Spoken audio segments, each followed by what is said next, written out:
اگر واقعا آپ جائزہ لیں آپ حیران رہ جائیں گے. لوگ سمجھتے ہیں جیسے مولا نے نعوذ باللہ تعالیٰ معاش پہ محنت نہیں کی. جب تک جہاد میں تھے جہاد پہ محنت کی, کچھ نہیں کمایا. جو کمایا وہ مثلا کسی ٹائم پہ گئے کام کیا, گھر کی ضرورت پوری کر لی.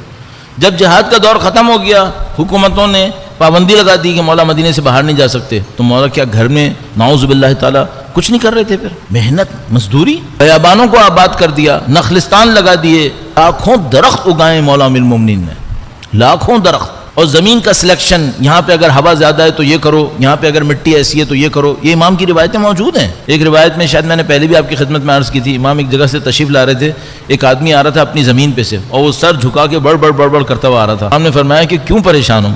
تو کہنے لگا کہ میں اس زمین سے تھک گیا, اس نے زمین نے مجھے تھکا دیا. امام نے فرمایا کیا مشکل ہوئی؟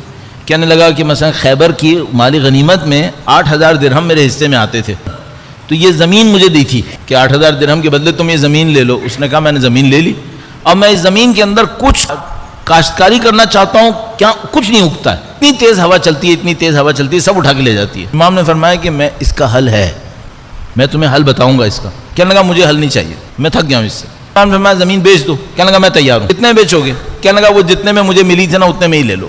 8000 میں مجھے ملی تھی, کوئی مجھے 8000 دے دے, میں راضی ہوں. امام نے فرمایا میں سودا کرتا ہوں. سودا ہو گیا. اس کے بعد کچھ عرصے کے بعد وہ بندہ گزرا, مثلا سال 1.5 سال, جتنا بھی پتہ نہیں کتنا, تو گزرا, اس نے دیکھا زمین سرسبز ہوئی ہوئی ہے, درخت اگے ہوئے ہیں سب. کہنے لگا یہ کیسے ہو گیا؟ امام نے فرمایا مثلا گویا میں ایسی کہہ رہا ہوں, امام نے کہا کہ تم کو تو میں نے کہا تھا کہ میں تم کو حل بتاؤں گا, ہو جائے گا, یہ تم نہیں مانے. تو حل کیا تھا؟ سارے امام نے اس کے جو ہوا کا رخ تھا اس پہ سارے پہ کھجور کے درخت لگا دیا, بیریئر کریٹ کر دیا. بیریئر کریٹ کر دیا, وہ ونڈ بریکر بن گیا. اس کے بعد انہوں نے کھیت لگا دیا, سارا چھوٹے پودے لگا دیے. وہ جگہ جو کوڑیوں کے مول تھی وہ امام نے اس کو آباد کر دیا. کتنی زمینیں ایسے آباد کی, کنویں کھودے ہیں, چشمے جاری کیے ہیں, قناتیں جاری کی ہیں, یہ سارے کام امام نے محنت کی ہیں, سالوں محنت کی ہے ان کے اوپر.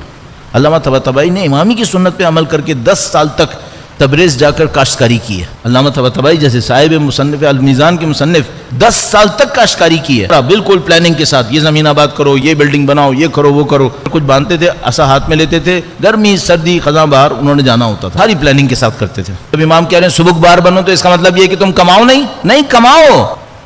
خزانے کیوں بناتے ہو, ذخیرے کیوں کھڑے کر رہے ہو؟